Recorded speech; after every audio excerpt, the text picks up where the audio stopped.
Stop waiting, just start. What are you waiting for? The more you wait, the more you're in the vibration of waiting too. The vibration of waiting and the vibration of being are two very different vibrations. No doubt. Because there's no future. By the time the future gets here, it's this moment right now. So it's I'm waiting. I'm in the vibration of waiting. It's just you stay there. The moment the reality shifts is the moment you start being it. And when you start being it, that's when you can trust the process of the divine. And I think with the divine, it's something that as you have the courage to take the steps in that direction on your path, it reveals itself as you go. If you try to figure it all out before you do anything, that'll keep you stuck forever. And a big part of this transformation, a big part of this journey is about making the choice to live according to ideals and values that you choose to live by. But it comes with a commitment and a willingness to let go of the old story of how you see yourself. So in 2024, anybody that's listening to this right now, focus on the values of how you choose to be, of this highest vibrational version of you.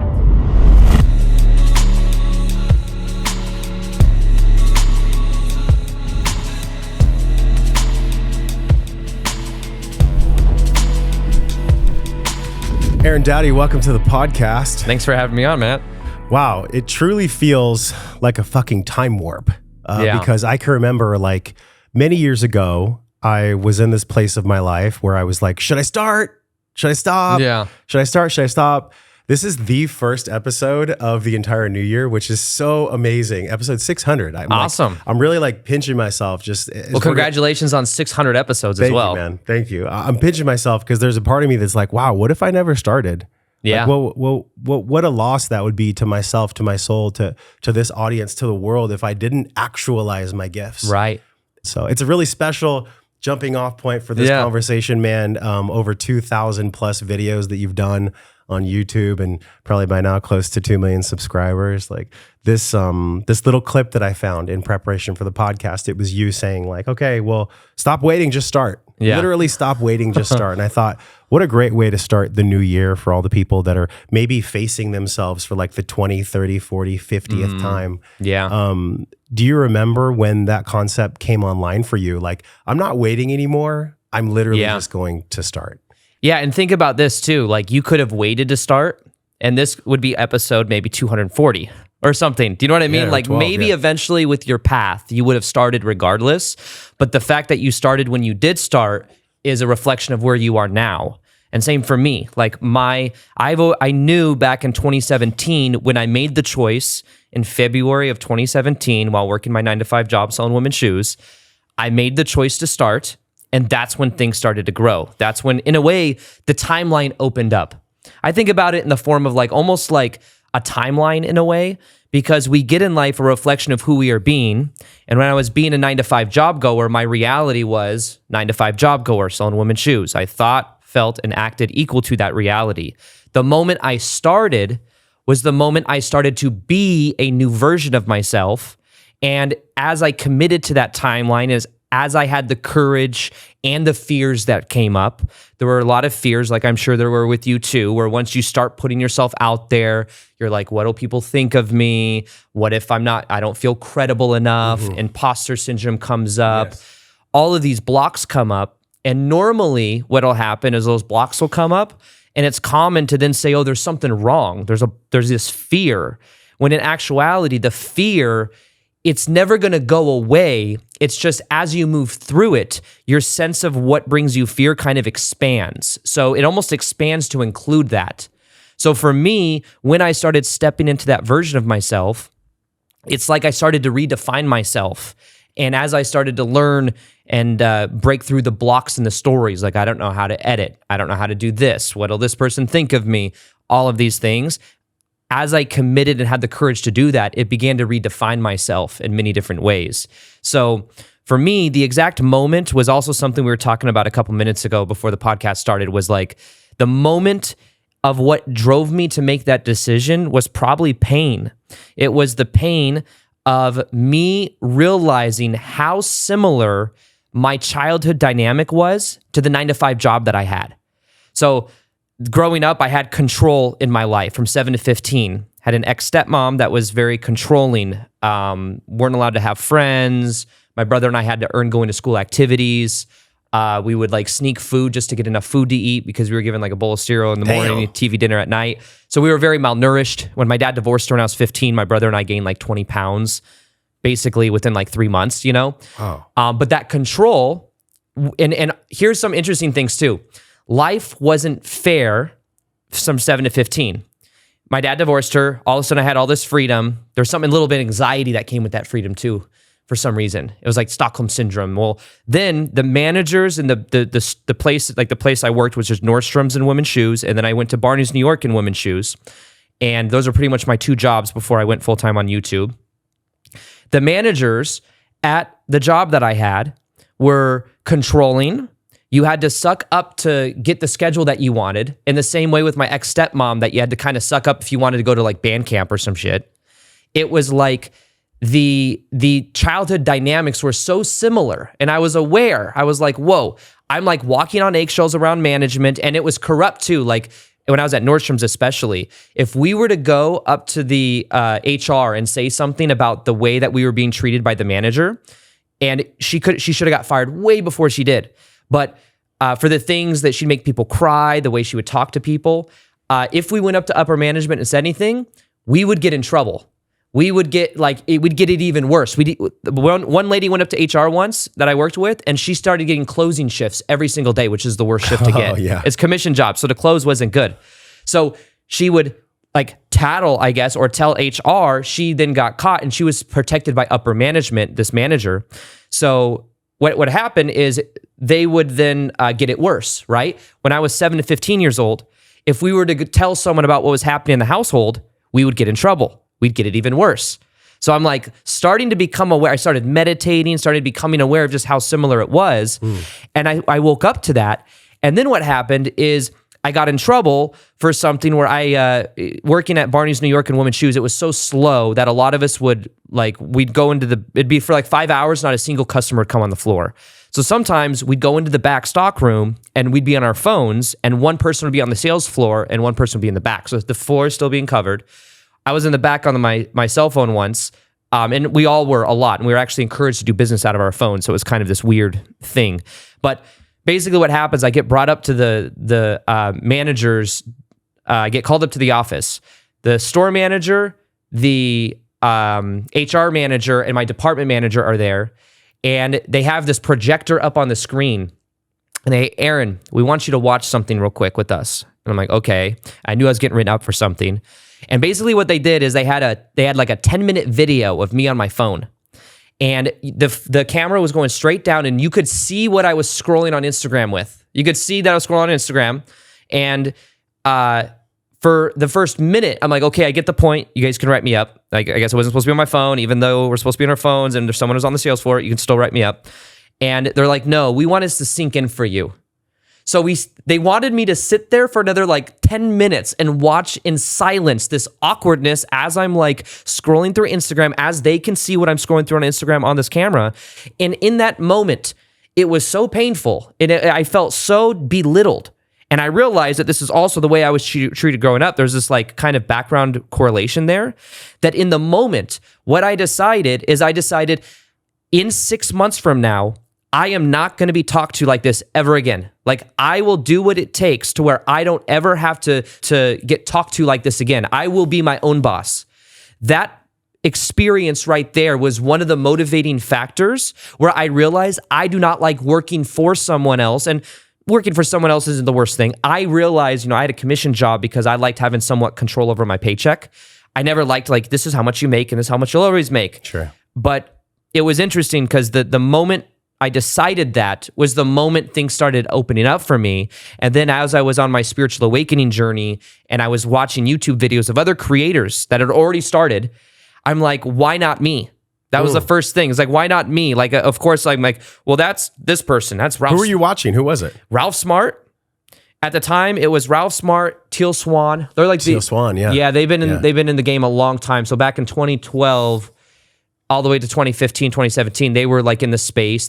When I got in on YouTube and I started making law of attraction videos, it wasn't the plan to make law of attraction videos. It was a plan of just making videos. And then what would happen is I just started kind of making videos on many different topics. And then law of attraction videos I realized I was passionate about sharing what I was learning while working my 9-to-5 job.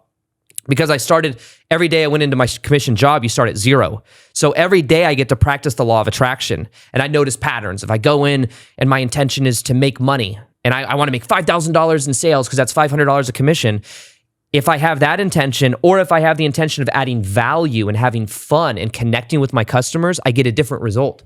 So I would share that on my channel. So I wasn't the guru at the top of the mountain that had a Lamborghini and lived in like a fat crib. Yeah. I was living at my dad's house, but I was vulnerably sharing what I was learning with the law of attraction while selling women's shoes, and that became my content. And as I was sharing that, more and more people were interested in that, and then I just kept making videos that people wanted more videos of, and I was passionate about making.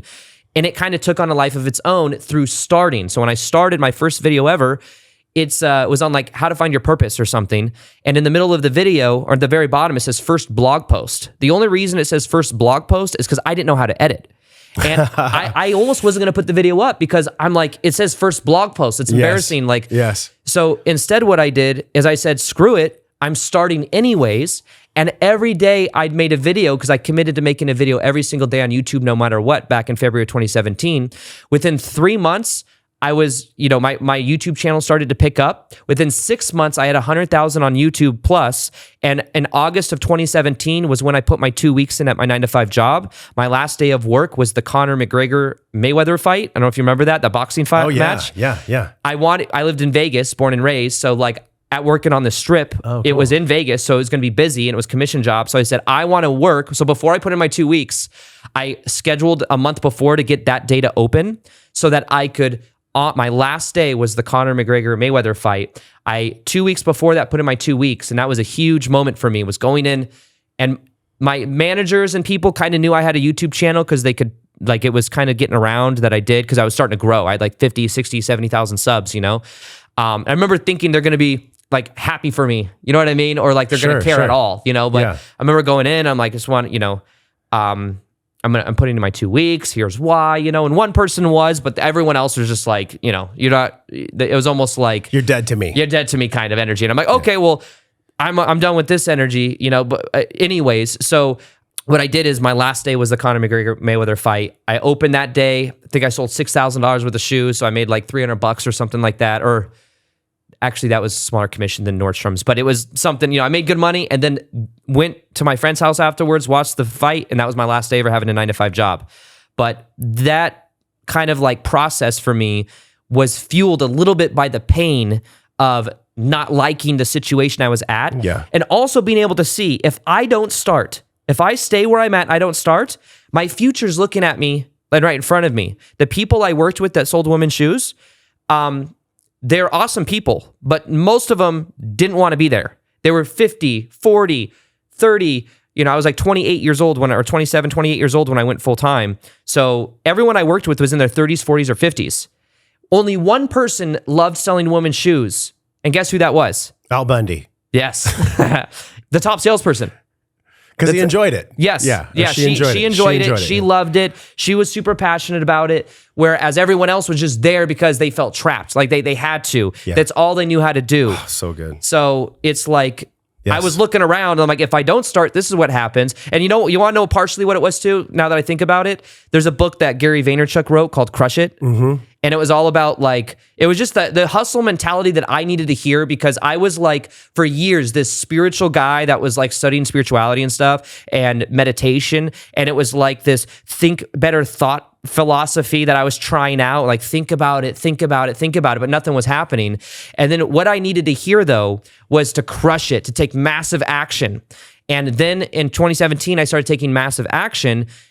And that's when so it's massive action mixed with alignment of like a purpose and having the vision. Yeah. But massive action was what I needed to hear because I was the guy that was kind of like meditating and hoping. And I was visualizing all these like things. I was like, I'm going to meet Tony Robbins one day or this person. We're selling women's shoes, and it's funny because I ended up eventually helping Sage Robbins, his wife, and I ended up helping Jack Canfield, who's also a motivational speaker. It was super cheesy. I remember telling him, one day I'm going to do what you do. And I looked back and I was like, I can't believe I said that. But funny enough, like years later, I get invited to a mastermind in Costa Rica that he was doing, that he was a part of.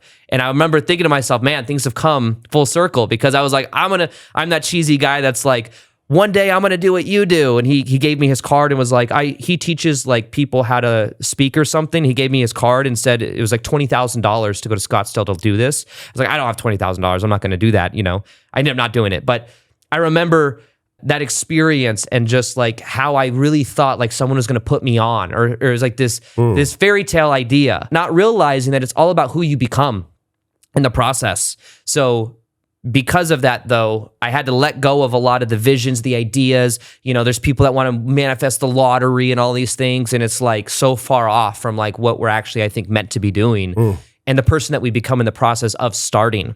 But starting is really the thing that opens up a new timeline. Starting is the thing that puts you into a new energy. And the thing that stops that starting is the self-sabotage, the imposter syndrome, the fear, basically everything that feels familiar to childhood. Everything that feels safe, what we consider safe. But it's not 100% childhood. There is an amalgamation of like current life experiences that also stack on to the imprinting that creates the beliefs about who we actually are. Absolutely. So I can flash back and be like, okay, for me, money was pain. Money meant suffering. My dad loved money. He was disassociated from his family. My mom was manic bipolar. She always used to say that rich people are evil, rich people are bad. So for me, I had this massive money story that I got to get over in order to be doing what we're doing now. If I would have continued to believe that story about what money was, or really my worthiness when it came to money, you and I would not be sitting here. There was some kind of like and I'm curious how you feel about this. There was some kind of deep, heart-centered soul choice point inside of me, that it wasn't just my away from the pain, it was also towards the pleasure that I knew was possible. They were both like kind of at play. And for you, when you were like, okay, I will not be shamed anymore, I will not be recorded and shamed in front of a bunch of managers, there was also probably an equal or maybe even greater than part of you that knew that there was this life of abundance as well. 100%. Which one was the fuel source? Were they both the fuel source? I'm someone that generally likes to just focus on the good of like the motivation towards whatever I want. At the same time, I was just aware that painful experience was like kind of what woke me up to then focus on how good things could be. So for me, and I've said this in different ways, and I always stand by this, but the biggest shift in my life that ever happened, and the biggest shift I think happens in anyone's life for the most part, seems to be a common trend, is when you start doing what you love and you buy your time back. That is even more rewarding than if you go from making like $50,000 a year to $100,000 a year to $1 million a year. Like the biggest shift is when you buy your time back. That's what it was for me. So for me, when I was working 8 hours a day, sitting around where it wasn't that busy, and I'm like, what am I doing here? Especially when I started making videos, because like I could be making more videos. The vision I had was being able to eat lunch when I want to eat lunch, not being told you have only an hour to eat lunch. That for me was like, ooh, that felt like freedom. Being able to travel and go where I want to go when I want to go there, not having to get 2 weeks of vacation a year. That felt like freedom. To be able to share my ideas on YouTube and to be able to like eventually knowing that I want to do live events and I want to like interact with people in a different way, to like impact people in that way. There was definitely visions of that, like when in 2017, when I had the vision of it, one thing I did living in my dad's house, I remember my sister saw it and she made fun of me for it, was I got on Photoshop, a YouTube channel of somebody that had like 200,000 subs. And I edited their photo and my photo and put my photo over it and put that as the desktop of my computer. So every day I look at it, be like visualizing 200,000 on YouTube or something like that. Actually, I think it was like 134,000 or something like that. That's what the number was. Something like that, some odd number. And it was just my photo over that on my wallpaper. One time my sister came into my room and she's like, she thought it was real. She, like just sitting on the desktop, you know what I mean? But she's like, she was like super surprised. And I was like, no, it's just this thing that I'm doing to visualize it. You know what I mean? But like visualizing that goal was definitely something that like brought me a certain level of fulfillment, a certain level of drive. But for me, it's always been freedom. Freedom from whether it's a job or freedom from limitations or freedom from imposter syndrome or whatever. But the freedom from that is also representative of doing what I want when I want to do it, with no one else telling me what to do, me getting to be my own authority. I love that. I could never go back to anything else once I've had a taste of that. But that's how I choose to live my life. That's how I love living. That choice, though, that you made in 2017, and I'm speaking to everybody who's watching or listening right now that's like, okay, it's a brand new year. Am I going to live a mirror of last year's year again? Yeah. Or am I actually going to take a deep breath, fly 30,000 feet above my life, and look down at what needs to be moved, what needs to be let go of? There is a massive, massive, massive inventory process that we all get to go through. Yeah. I did for sure. I know you did, and all of us do, when there's like almost like a radio flyer wagon filled with concrete of shit that's killing us. Yeah. And we look at it and we're like, well, I'll take care of it eventually. What is it that is in our psyche? I don't know if it's a negativity bias, if it's just the imprinting of our past from childhood that keeps us stuck where we are. But almost after a while, like that radio flyer wagon with the concrete in it, it becomes normal. It's like, it's like, oh, this is just how it's supposed to be. Yeah. You know? What is that about the human psyche with like 2,000 plus videos and leading people and also being interviewed and interviewing, being on probably podcasts with other people, being in roundtables with people like Jack Canfield and whatnot? There has got to be, Aaron, a common thread that allows us to finally cut the cord of that wagon with the stuff that, by the way, we filled it up in the first place. Right. Yeah. How do we do that? Yeah. For me, what it's been a process of is really going inwards to look at these patterns. To look at the patterns and to become aware of them. So like metacognition, like becoming aware of what I'm thinking of, becoming aware of what I'm feeling, and also becoming aware of the reflection I'm getting in my life and what that reflects back to me. It's like a process of self-inquiry, a lot of it too.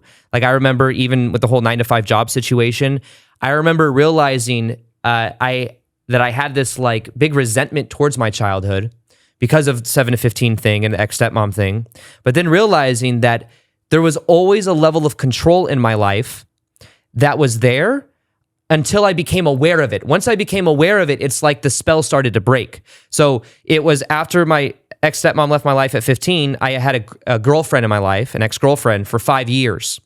And she was jealous. She wasn't physically abusive or manipulative like the ex-stepmom, but she was very jealous and controlling. And for 5 years, she was in my life. At the end of that, I broke up with her. And within 1 week of breaking up with her, I was working in brass plum shoes at Nordstrom's, which is like the cheaper shoe department. I got transferred to a better shoe department, designer shoes for women's shoes, which is more commission, more money. And I get transferred within 1 week of breaking up with that ex-girlfriend.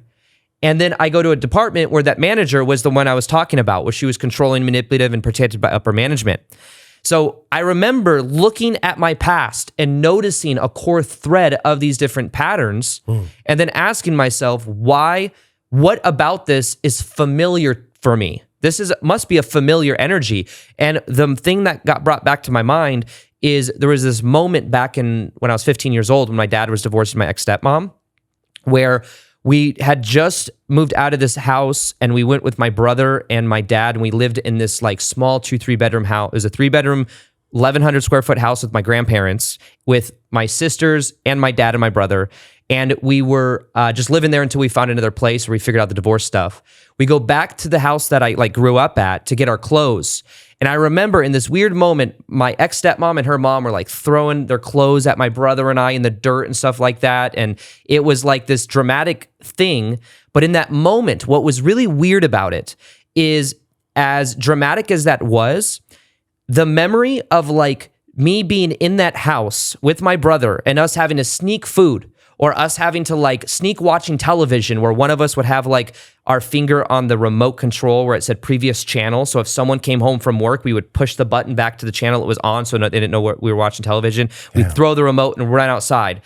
What came to my mind in that moment was that even though that was like the way we lived, there was something about it that felt safe.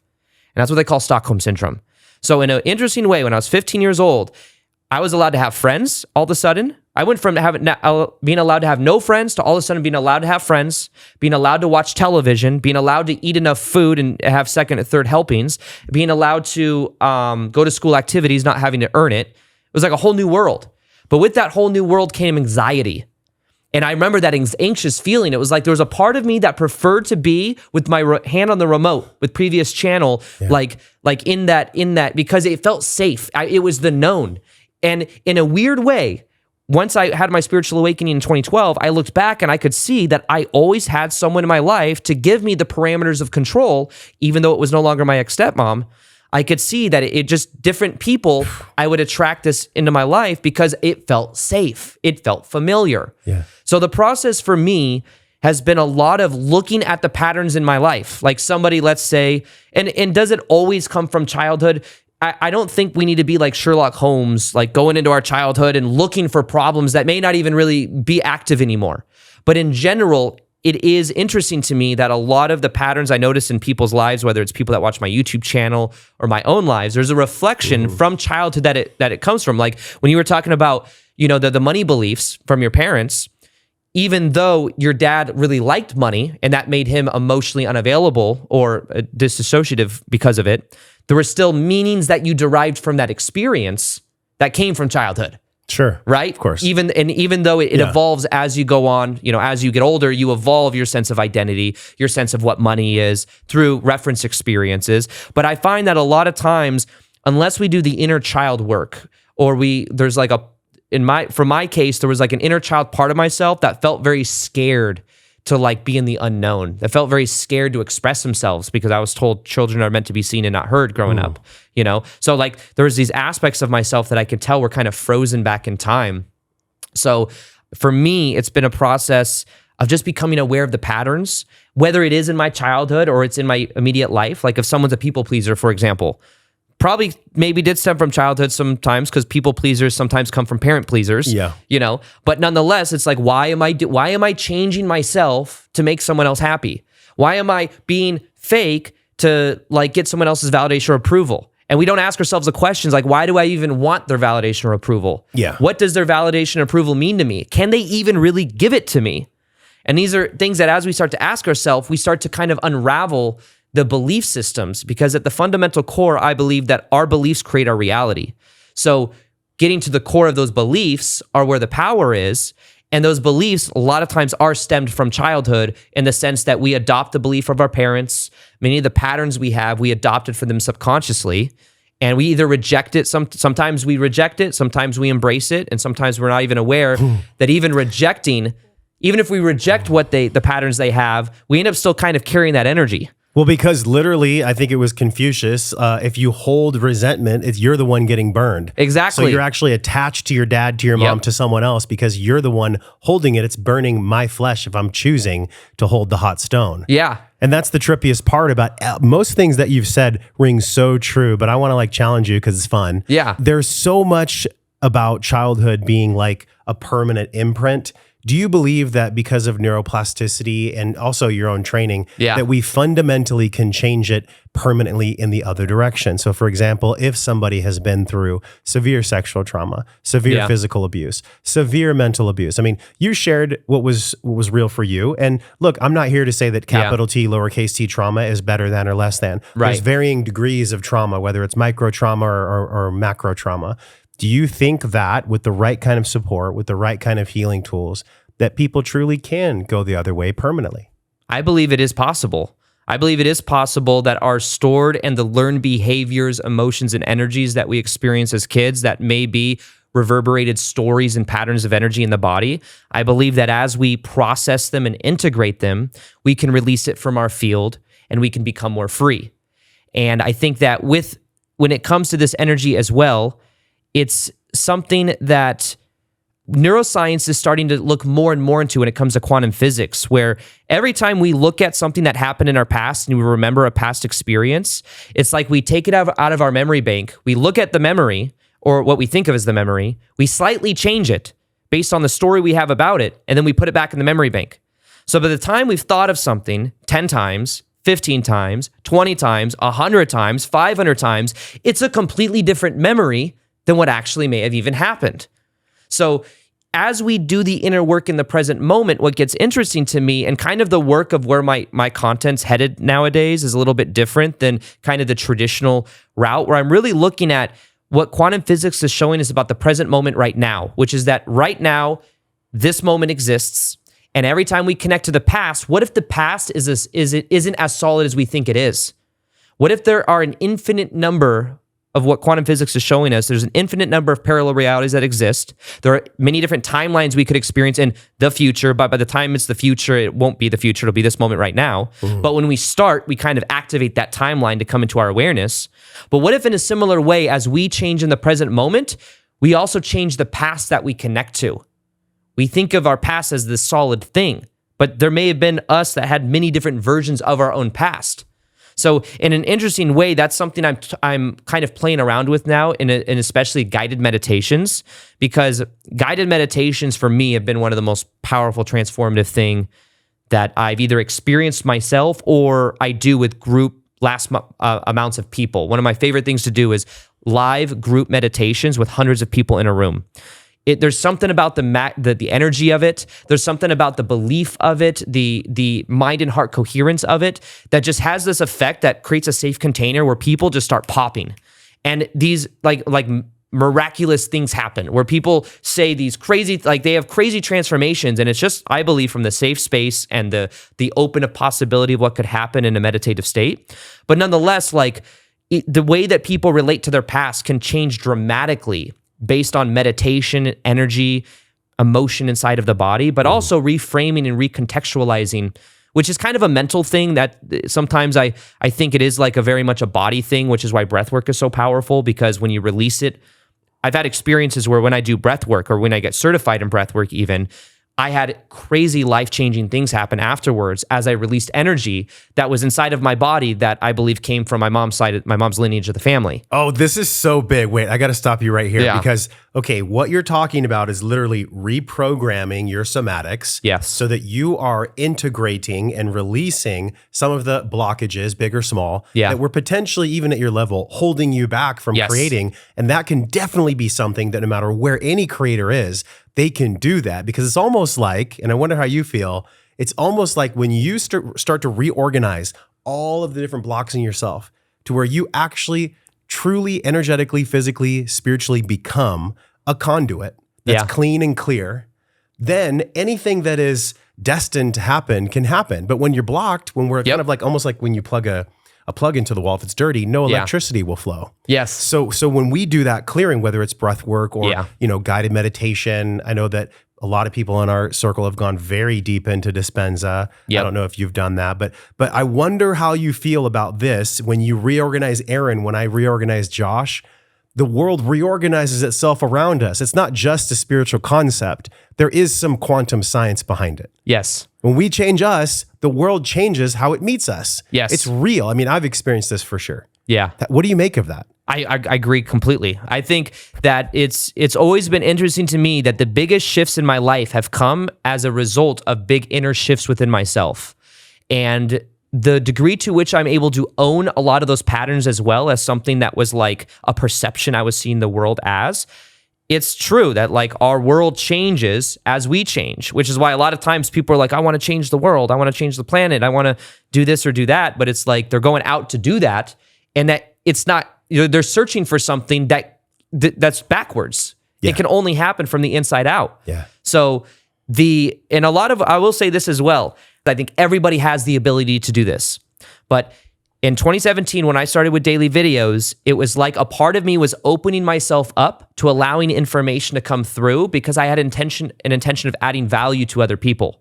So in an interesting way, I believe that our vessel becomes more clear. It's like the universe will use you to add value to more people because at the fundamental core, I believe we're all one consciousness.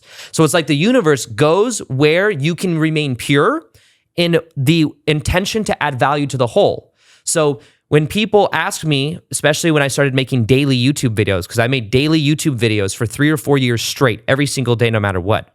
And people would say, how do you do that? That's crazy that you have this ability to do it. Mm-hmm. And I'd be like, what are you talking about? Like, it's not hard. It's just a natural part of my identity. But also, I just show up every day and the ideas come. I don't plan out my videos months or weeks in advance. Like, I made a video this morning before I came here, and I just got in front of the camera and just a video came through.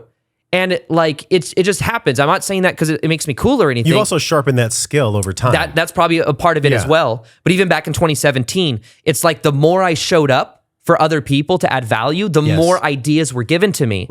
And what I've realized though is that my content, the times it's remained stagnant are times that I've remained stagnant. So if I want my content to evolve, what I had to do is I had to evolve and I had to grow more spiritually. I had to grow more or go deeper within myself. And part of the way that looked too is like my old identity. So I had the identity of that 9-to-5 job back in the day. Then I shifted into like being a YouTuber, and that was my identity.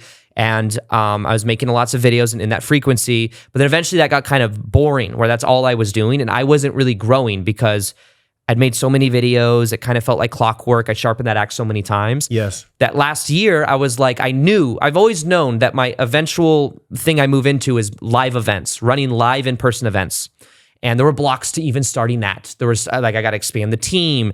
Online, there's no real big expenses. I do it on Zoom, and 99% of it is profit or whatever. Like now doing a live event, you might have to put $80,000 to $100,000 down just to have an event space that can hold 500 people. Yeah. So it's different, and there were lots of blocks. But as this last summer, I did 2 or 3 events back to back, and as I did that, it completely shifted my identity. But interestingly enough as well, as I got into the frequency of that part of myself, it grew my sense of like self, my sense of presence. It grew my content. It grew everything, because everything in our life is a reflection of our energy. And anytime anything's stagnant in my life, it's because there's some part of myself that's stagnant. There's some part of myself that's stubborn, that's not letting go of something, that's not looking at something, that's trying to remain safe in the familiar. And no longer is the familiar the ex-stepmom situation or the 9-to-5 job situation, but now the familiar is the control I put on myself to make daily videos of this thing that like the way that I'm relating to it isn't resonating anymore. Now I've shifted it to where now it's more so like, how am I growing? I'm still making YouTube videos, but I'm doing it in a very different way now, where now it's back to the basics of it. It's an end of itself. It's like the passion of adding value to people, not like how many views can this get, which sometimes happens on the path to success, where then it's like becomes about the outcome, about the pressure. For sure. Like if I interview this person or if I do this thing, then I'll get this many followers. Like holy, 2017, 2018 for me, I was that guy. Yeah. I was him, y'all. Like I would do anything I could to grow. Yeah. And then in like 2019, when I got with Carrie Michelle, and then 2020 when she got pregnant, I just let all that shit go. Yeah. Because what was it you think that helped you let it go? Was it just the... I'll tell you what it is. Yeah. There was a part of me that knew that I was about to step into being a father. Yeah. And that any kind of self-serving, egoic growth for just growth's sake was not going to be what I wanted to show my son. Isn't that interesting that it was for someone else or for something? Someone else, but it was also because I had experienced from my father the imprinting of, well, this is what happens when you make money or an external locus of a goal, the number one thing. Yeah. Instead of, I deem success, and I wonder how you feel, I deem success as like health, wealth, and wealth meaning like also time rich and money rich. And then also the quality of my relationships, both intimate, friendship, and personal. If I have all of that, I'm successful. Yes. And it doesn't fucking matter if I have 1 million subscribers or not. None of that shit matters. Yeah. What really matters is like, do I love my day? Can I come to the studio and do a great podcast and go home, and can I enjoy myself? Like, is it actually enjoyable? Yeah. And the old way of like chasing the numbers, no, that's not enjoyable, because there's always like this, like almost like a breath roller coaster where I could never like catch my breath. And now I'm just like, the least thing I ever want to be is famous. Yeah. I don't give a shit about being famous. I want to be known, but because I want to be known because I'm coming from a place of peace and honesty. Right. And then I can show that to my kids. And then when I'm gone, maybe they carry that on in some way. Yeah. But that's really success. And, you know, for everyone like who's like recapitulating about what their 2024 is going to be, it's like, hey, really take an honest inventory of what you actually think success is. It's great to have a goal of you know, 100,000 views. That was your initial goal with your copy paste, right? 134,000. Yep. There's somewhat of a timeline that I think we all must go on, where we have to go through these kind of egoic phases. Yeah. And then once you get to a point where some people go into philanthropy at that point, they're like, okay, I've made all my money, so now I'm going to give back. I just want to call bullshit on that. I think we can have better self-awareness along the way. 100%, and enjoy the process along the way. Yes. For so long, it was interesting because based on everything that you're saying right now, it's been true in my life as well. When there was the ego was always looking to one up wherever I was, because where I was just wasn't good enough. So once I hit 100,000 on YouTube, I was like, well, okay, but what about 200,000? You know what I mean? And then I hit 200,000. I was like, well, 250,000 is like $250,000. That'd be How cool. about $1 million? And now $500,000. And then it was like this thing, and every single time I hit that number, or the everything grew to that number, it felt zero different, but I still felt like it wasn't enough. And there was this part of myself that both wanted to add value to people, but I think part of the deeper aspect of my shadow was that part of adding value to people was my way of being worthy and being enough. So like, I didn't feel like I had like a fair childhood, and I didn't feel enough growing up. So if I can add value to all these people that watch my videos, they're going to see the value in me, and they're going to give me all these nice comments and things like that. And it was like a subconscious thing. I wasn't consciously like, make videos, got to get views, got to get attention. It was this subconscious thing under the surface. But I remember that once for a long time, eventually it was the gold play button on YouTube, the 1 million plaque. And I remember that for a long time I'd focus on that, and I could tell that my energy was literally butchering up the vibration of my channel. Like, I could tell that I was making videos, some of them that like, you knew would be clickbaity or something? Exactly, clickbaity, or like I thought that would just get views. This would get a lot of views. You know what's funny is eventually I was like really trying or wanting that, and then eventually I just said, screw it. And I let go. And funny enough, once I let go of outcome, and once I let go of even that kind of knowing beforehand, once I get the gold plaque button, it's still not going to feel any different. That's when things started growing even faster. So it's almost like the more you can let go of the control, the more you can let go of outcome, the more things come, the more synchronicities come. So for you, it was like, you realized you were having a kid and you couldn't be in that selfish energy anymore, and it was for them. For me, it was like also the pain of not the pain, but like every time, it was kind of like an apathy. Every time, it got to the point to where when I got the gold plaque button, I almost didn't even allow myself to celebrate it, because I was so kind of ashamed that for like months, for a while, like years ago, I was like really visualizing that.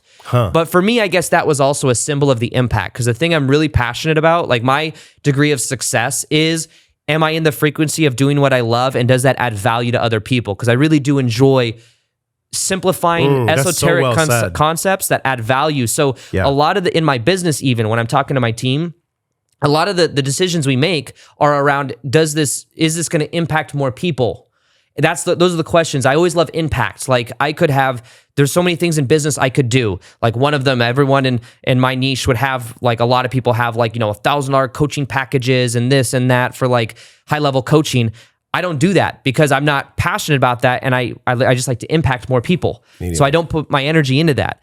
But part of that, I think, is the self-awareness of what does help fulfill me. And what fulfills me is what I really love doing is I love doing large group containers of like creating safe space for people to heal through live in-person events, live Zoom, live Zoom, like chat 21-day challenges and things like that, and live global meditations. Like last week or a week and a half ago, when everything was going on in the world, I wanted to get a group unity meditation together.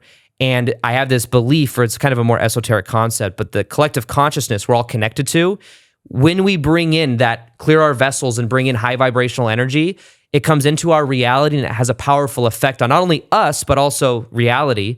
So when everything was going down and everything was so politically charged and everything, it's like, let's get together on the YouTube channel. And we had I promoted it for 2 or 3 days. We had 3,000 people that were live in the moment there. But then we also had, it was really cool. We had somebody in Japan who transcribes some of my videos and dubs over it in Japanese. And she was live streaming my video, the live meditation. She had 900 people in Japan doing the meditation as well. So we had 4,000 people meditating on unity, peace, and love, and bringing that energy into their bodies to also send it into the planet with all this chaos that's happening. And the people that did it had such powerful experiences not through me, through the group energy of us all coming together. And it was so cool to experience that it's like there's something there when it comes to the safety or the group intention or the group energy. But for me, that is so fulfilling. Like it was, at the end of it, we did this meditation. At the end of it, I put on imagined by John Lennon, like in, towards the end, and we all just kind of soaked in that energy, It was so emotional. People were crying. I was like tearing. It was just this experience that was like collective. And I think when we move into that energy of wanting to add value for other people and to be a part of something greater than ourselves, it's like the universe just comes through in a different way. With the Maharishi effect, for example, the meditation effect, the Maharishi effect, when 5,000 people get together and meditate on peace and love in the world, it can decrease violent crimes by a substantial percentage for days afterwards. So the Schumann resonance, which is the frequency of the planet, is something that can measure this. So I'm passionate about doing large group meditations to where we influx the Schumann resonance, and we can create that in the world, especially when there's chaotic energy happening and everything's set to divide people, to create more division or to create more, fear and anger and all this energy. We come together. That's how I think we really change the planet. And also, there's a side effect that happens to the people that do it. So it's like, it's not that we're all just selflessly doing it for everyone else. That's part of it. But we get the benefit of bringing that energy into our bodies and clearing our vessel, which then clears what we perceive of, like we were talking about a little bit ago. I feel like we get stuck in human beings. I don't know if you consider yourself to be a human being at this point. Yeah, I do. we get stuck in a dichotomy of like, it either has to be this way or this way. Right. And I remember when I went through NLP training this year, they talked about like this false dichotomy that so many of us operate on. And some people in the spiritual world might call it like the illusion of separation, right? There is no such thing as love and there is no such thing as fear. There's just these two things. You either choose one. I think that's in the middle. I think it's more something like a singularity. And I think God experiences God's self in unlimited ways. Right. There is no way to describe exactly why you and I are here doing what we're doing. There's no way to describe it unless you are just coming from a place of curiosity and love. Yeah. There's no other way to describe it. Why do horrible things happen to people in the world? Why do we even need this Maharishi effect? Why do you even need to do what you do? It's because you are an opposing force to, I guess you could say, the evil or the darkness or the lower vibrational frequencies that exist on planet Earth. It's like we need the balance. We need the show to go on in some way. What's interesting about that is because there's a lot of like conspiracy theory, perspectives and all of this stuff of everything that's happening. In an interesting way, I believe that what if, when we signed up to be a part of this, we forget who we are to remember who we are, spiritual awakening, if we believe that, right? What if the people that are here that are playing the parts of the people that are the control faction and all of these things, what if they're playing a part that allows us to have the experience where we're having, so that we can all wake up in our own ways to collectively shift into a new level of consciousness on the planet? Like, what if they're serving that purpose? And without them, we wouldn't have as much to learn. Yeah. Which even brings the perspective back to even the childhood stuff. Because I very well may not be here in front of you today if I didn't go through the controlling stepmom thing from 7 to 15. So it's like, it's an interesting thing, because it's like we may sign up to have these kind of experiences to grow and to learn, so that we can become who we came here to be.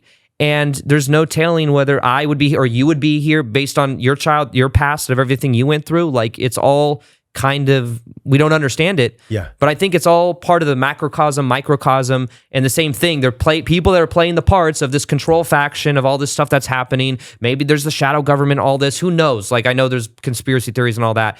I don't really associate myself as much of studying those things like crazy, because it doesn't put me in the right state for me to do what I want to do. However, if it is true or if it isn't true, it's interesting, because I believe it could be just, we kind of reduce resistance when we kind of accept it as playing a part, versus like, they're doing this to me and I'm angry and we need to get together. And that I've definitely fallen into that. Yeah. I think that's part of too. I think that's part of the human experience too, is like, we fall in the ditch. I don't know if you've ever seen that little clip of the lamb, like falling in the ditch, and the farmer gets him out and then he goes right back in the ditch again. I'm like, or that lamb. Do you remember? You see that on Instagram, or was it the lamb that they get out and then it just goes and gets right back into it? Right back in the ditch. Yep. I'm like, we do that as human beings. And I wonder why we do that, because man, something that came to me when I was, it was my very last ayahuasca ceremony. It was my 12th ayahuasca ceremony. Thank you, ayahuasca. My time is complete with you. But on this ceremony, I was shown something where if I'm on the bleeding edge of life, if I'm actually living and I'm really alive, I don't even question why I'm living. Yeah. And I think that the fact that we're so afraid of death, we're so afraid of our own mortality as human beings, that we question what's the meaning of it all and why am I here? And it's like, that's actually the wrong line of thinking. I think a better line of thinking and a better line of questioning is, how do I maximize my experience? Or the beautiful way that you said it, How do I be in the frequency of doing what I love? And how does that be of value to other people? Yeah. I mean, that right there, that is a lifetime of discovery and questions. Just that one statement you just said. And in my opinion, that is a much more powerful question of why are we here? What's the meaning of life? Yeah. What's the purpose? Those are actually mysterious questions that I don't think the creator ever wanted us to answer, because if we knew the answer, then maybe what I was shown in ayahuasca, if we knew why we were here, maybe we wouldn't live it to the fullest anyways. Right. If we actually knew. Yeah. Yeah. What do you make of that? I think that our highest excitement, the frequency of what we're excited about, of our passion, a lot of times that can maybe be also relevant to like adding value to other people. But when we're in that frequency, if we just follow that frequency, it's the path to what we could call our highest vibration or our highest timeline or whatever we want to call that. But following that passion, following that energy is really the key to just about everything. Like I'm looking at my life now and what I'm doing and having businesses and all of these things. And it's like, if I can just get to where I put more of my energy, more of the time in my zone of genius of what I love, that amplifies my life in so many ways. Like when I'm in a high frequency, I meet different people. Yes. Different people text me when I'm in a high frequency. Yes. I find myself naturally running into people. I run into different people synchronistically when I'm doing more of what I love. When I'm in a different place where I'm doing what I think I need to do or I'm stressed out, you'll sometimes attract similar people or find yourself someone texting. It's really weird how it works. Yeah. But when I take it all down to me, like in my own life and what I've noticed for a lot of people, because people always ask me, how do I elevate my vibration? How do I raise my vibration? It's really about following your passion, following your highest excitement, being in the frequency of that energy more often. And when you're following that, whatever it is in the moment, doesn't have to be one overarching thing like I'm Aaron Doughty, I make YouTube videos, I need to make videos 100 hours a week. It's more so about following what's most excitement in the moment. Sometimes it's to go meditate, to walk barefoot on grass, to go for a walk, to go talk to someone, go hang out with someone, go to dinner. Eating a turkey sandwich naked. Could be. Could be. Could be. In the That sun. could be the most exciting thing. Hopefully in the sun. Right. Yeah. Butthole sunning, That would be cool. Well, the reason I asked you about that is because you've done so much content from what I've seen. I haven't got to view it yet. Yeah. I will definitely look forward to checking it out on manifesting. And I remember when I originally watched The Secret, I think it was like 2007 or 2008. Me too, yep. And it was like, be, do, and have. And then I went to the MITT training in 2014 and it was like, be, do, and have. And I keep hearing this be, do, have over and over and over again. And then finally at some point it clicked, Aaron, and I was like, okay, it's actually backwards.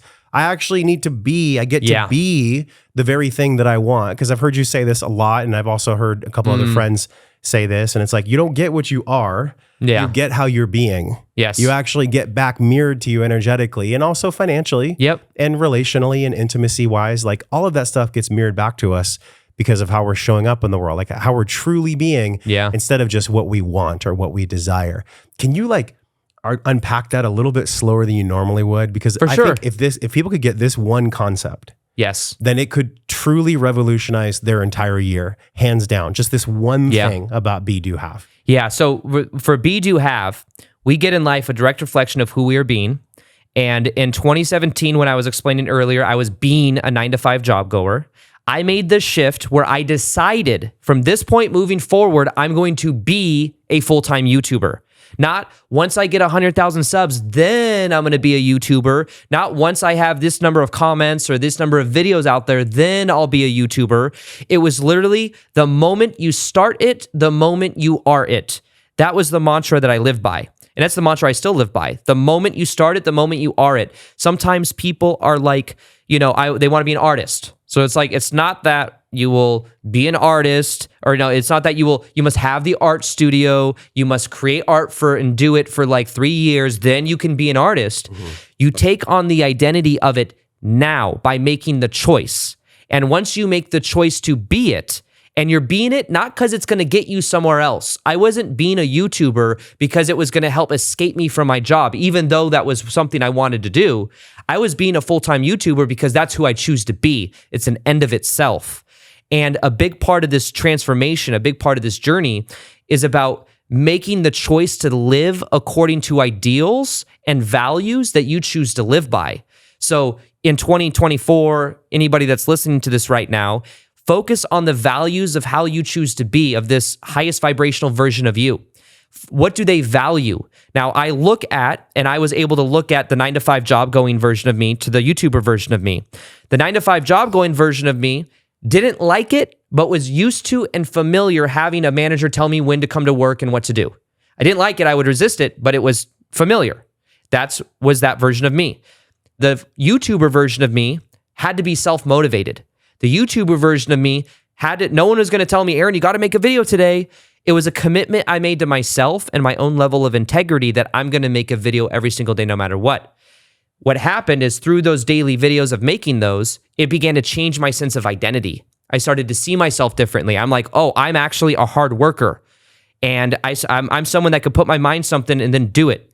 And through that commitment to myself, I literally became it very quickly because I made the choice to be it. And the thing that holds people back from being it is they have a story about who they are. They have a story. I'm a 9-to-5 job goer. My dad was a 9-to-5 job goer. This is who I am. And what's funny is in this moment right now, you are who you choose to be right now. Every moment's a new moment. Every moment, the cells in our body are dying and being reborn. Every so many years, not one cell in our body that was in our body years ago is in our body today. We're constantly dying and being reborn. The thing that keeps us stuck in an old reality is the story that we tell ourselves about who we are. And what we are is rigid in that story. So when it comes to letting go and shifting our vibration of who we're being, we have to become aware of the story and the self-image about who we are and how we see ourselves. Because I saw myself as a 9-to-5 job goer. That was my life for a long time. And then I made a switch. I saw myself as a YouTuber. Another thing that I'll mention is it was actually in a meditation, living at my dad's house. I was meditating, walking to the bathroom of all places, and I had this download, this idea, whatever we want to call it, this insight. If you make a video a day for a year, your life will completely transform. I don't know where it came from. Could be grace, could be from my higher self. You didn't hear from a coach or anything at that time? No coach. Gary Vaynerchuk. Because that's what they say now. Is what they say. What? They say if you make a video every day now, your life will transform. Which is probably, I've heard many somewhat coaches. True. But it's, for me, it was like a higher self thing, or like some spiritual component to it. And then I look back, because I didn't know marketing at the time either. I didn't know how to make thumbnails. Like I learned all that stuff as I committed to the daily videos. But that video a day for a year, I committed to that. And that commitment changed my sense of identity within 3 months, within a month or two. And then within 6 months, put in my 9-to-5 job, 2-week notice. Yeah. And then from there, my whole entire life completely continued transforming. But it comes from the commitment and a willingness to let go of the old story of how you see yourself. Like a book like Psycho-Cybernetics, for example. Maltz, the OG. One of the best. That was, when I first read that in 2012, I was working that 9-to-5 job, and I realized I saw myself as like a average sales employee. And I realized once again, I was feeling equal to an average sales employee. I'd go into work every day, and the top salespeople, all the salespeople's numbers were on the board. I was always in the middle. I'm like, why am I always in the middle? What is my self-image? I must be an average sales employee. I'm not the worst, but I'm not the best. So then I thought, how does that version of me think, feel, and act that's a top salesperson? And I realized that version of me greets every customer. Doesn't selectively profile customers like a lot of the people I worked with did. That version of me greets every customer. That version of me connects with people emotionally. That version of me has really strong eye contact. That version of me goes above and beyond. Doesn't just bring out one shoe, brings out 2 or 3 other shoes and has the courage to show it. That version of me is focused on adding value more than anything else. This little thing I would do, it's gonna sound stupid to even share this, but I would put tissue in the bag over the shoe in a special way, and I would then give the bag to the customer. That wasn't just for them, that was also for me. Doing that tissue was a sign to myself that I go above and beyond. It was a part of my identity. Within days of this mentality of shifting into this energy, this vibration, I was all of a sudden at the top of that list because I changed my self-image. I was being that version of me. But I want to share that because that's like a 9-to-5 job going version of me. In 2017, when I started going on YouTube, that I did the same thing in a different way. I thought, if I could do this with being a mediocre sales employee to being a more top salesperson, why can't I do that for working a 9-to-5 sales job to being a YouTuber and doing what I love? And I applied that same principle. But in the moment, you have to be the one to decide it. And you have to let go of the old identity of being average. Not average like you're comparing yourself to everyone, but like in my viewpoint of myself. Like I realized this is how I view it. This is my subconscious self-image. My subconscious story is that I'm a 9-to-5 job goer. Now it's going from being a YouTuber to being a live in-person speaker, you know? So it's always evolving. It's just you have to give yourself the choice to make it.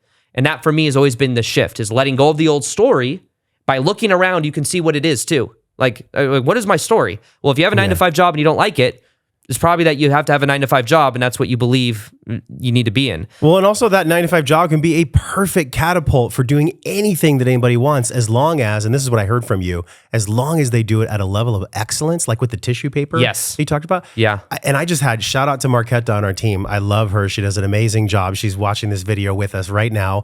And I was telling her about this level of excellence that I want to instill through the entire company of like, okay, no matter what we do, even if it's an email or an underline or something in bold or a piece of content that we put out with like the brand colors and the time stops and the transitions, like everything gets to be at excellence, not because I'm a perfectionist, Right. but because I know that like every single time that I follow through on a promise to myself to be at the highest level of excellence I can be, whether it's like cleaning the studio or preparing for you or putting out the best content we possibly can, like all of that has a vibration to it. All of that comes back to me in some way. Yeah. So if I build upon that over time, oh my God, if you would have told me we'd be at the level we're at today, like I was saying when we started this podcast, like pinch me, dude. I'm so grateful. It gives me a cry feel. Like I almost want to cry right now. Just like, I'm so grateful. I remember in 2015, like you, I was in a really shitty place. Yeah. I was renting a room from a buddy in San Diego. I had just put my mom in a mental home. I had just broken up with a woman I thought I was going to be with my whole life. Yeah. And that's where I started the podcast, from that place. Yeah. So it definitely was not sexy and fun. I was in the most crazy, dire straits of my life. And the podcast was born from something where I was in so much pain that I would not allow myself to identify with that anymore. Yeah. I was like, okay, God, if this is what you want for my life, I don't want to be here anymore. Right. Like, I don't actually want to do this. Like, this isn't who I am. I know I'm destined for something else. And so I actually think that's the most beautiful place, whether we're at that place or whether we're at a 9-to-5 that we hate, or whether we're having our autonomy challenged, or whether we're being disrespected by a manager filming us on our phone. Like, all these things happen for a genuine reason, because they're almost fodder, or they're like the arrow being pulled back, the tension on the bow. Eventually, we're going to have to make a decision. And hopefully, you know, my ultimate prayer is that everybody here makes a decision to let go of the arrow, because it's been building you up for so long. Yeah. Oh my God. It's, for some of us here, it's been building for 20 years or more. Right. But you don't have to wait that long. Like, you know, 6 months to a year is enough. You know at that point that you're under, the bow is under tension. You can let go now. Yeah. And when you let go, something so fucking powerful is possible. But it's just, I think what holds us back is the fear of what might happen when we actually like let go. Yeah. What's going to happen? Am I going to lose my job? Am I going to be able to support my family? Like, where do we go from there? The fear of letting go. Yeah. That's a big one. It is. It is. And it's a big part of this that I even recognize in your story was like, you were at a place where you almost said to God or the divine, like, I want, you almost surrendered to it, right? You let go. It was actually the only time in my life. It was the first time. There's been many times since then that I've surrendered. Yeah. But that was the first time I actually started to know God. Yeah. Truly know God at like 34 years old. Yeah. To actually have a relationship with God, because I just said, I can't do this anymore. I have to give this to you. So it came as a result of letting go. Absolutely. Yeah. Yeah. Yeah. And I think the larger thing here at play is the trust in the divine, the trust into something larger than ourselves. It's like if I were to try to plan out, you know, when I started on my channel, three weeks from then's YouTube video, I wouldn't have been able to do it, because all I trust is that every day I show up, the information will come. Every day I show up, every time I take a step, it's like that platform appears. It's like that scene in Indiana Jones where he like walks over the, there's like throws the dirt. Or he walks onto something and he has to take the leap of faith. The leap of faith. The leap of faith. The Last Crusade, that's the best one. I don't know. I haven't seen. I've seen the clip of it because I was talking about it, and I was like, "That's so good," because you have to trust that you're stepping into the unknown, but this platform appears. Yeah. And I think with the divine, it's something that as you have the courage to take the steps in that direction on your path, it reveals itself as you go. If you try to figure it all out before you do anything, that'll keep you stuck forever. The thing that I noticed. Also, and you know, I've done these 21-day challenges where I've had 30,000 people go through them, live events. the thing that changes people's lives more than anything else is what we're talking about in this episode of stop waiting, just start. What are you waiting for? The more you wait, the more you're in the vibration of waiting too. Like, think about it. The vibration of waiting and the vibration of being are two very different vibrations. No doubt. Because there's no future. The future, by the time the future gets here, it's this moment right now. So it's I'm waiting. I'm in the vibration of waiting. I'm in the vibration of waiting. It's just you stay there. The moment the reality shifts is the moment you start being it. You stop waiting and you stop telling yourself the story that you should wait and you start being it. And when you start being it, that's when you can trust the process of the divine. And that's why to pick something that you're also connected to your heart with, because the universe will kind of flow it through to you. But for me, it was a process of really trusting the process, trusting the divine, trusting myself and my ability to learn and to adapt as I go. And also trusting that you wouldn't be listening to this podcast episode if it weren't time for you to hear that. It weren't time for you to actually start. Because I've heard so many excuses from people, like people that want to do what I do on YouTube. They're like, okay, this is what I'm going to do, Aaron. I'm going to make 10 YouTube videos. I'm going to edit them, and then I'm going to release them all at once. And I'm like, no. Make one video and post it out. And people always want to wait. They're like, they want to wait. They don't want people. Because it's got to be perfect. It's got to be perfect. Yeah. And that, once again, many times, the need to be perfect is this addiction to an energy of not being good enough. Yeah. So if I can be perfect nowadays, and if you look to my own YouTube for this as like feedback on that, perfection is not even like my YouTube channel is so just sharing vulnerably what I've been through. It's not perfect. Half the time, like the editing is whatever. Like people want real. People want authentic. That's like the era that we're in right now, where it's almost like there's so much superficial perfection from Instagram that it's not even relatable. Yeah. The more real you are, the more authentic you are, the more you show the vulnerable parts of yourself you're normally afraid to show, that's what gets people to really connect with it. And that's not perfect. And that's why it's relatable. So it's like, it's not perfect. I don't have perfect editing. I don't have perfect this. I've heard all the excuses. And I had the same blocks before I started, but you still have to make the choice to start. And the moment you start is the moment you start creating a new timeline for yourself. Okay, let that land for a moment. And also be cautious of what I'm about to share, because I've fallen into the trap of trying to be it until I see it, or fake it until I make it. Yeah. And I actually get to call bullshit on that in a loving way. I'm not here to hate on people that are trying to be their best selves, but there is something really, really powerful about language. Yeah. So I went through 2 big trainings this year. NLP. NLP. Shout out to Scott Jackson and Joni in Montana, because the NLP freedom was amazing, man. I mean, I learned about our critical factor and what really blocks unconscious to conscious integration, how we receive literally 11 million bits per second, but we can only process 126. I mean, isn't that crazy? It is wild how many things are coming at us. And so, it begs this question of, okay, if I'm being authentic, like you said, and I'm really going out there as my true self, not this perfect manicured kind of contrived self where I'm really trying to be it till I see it.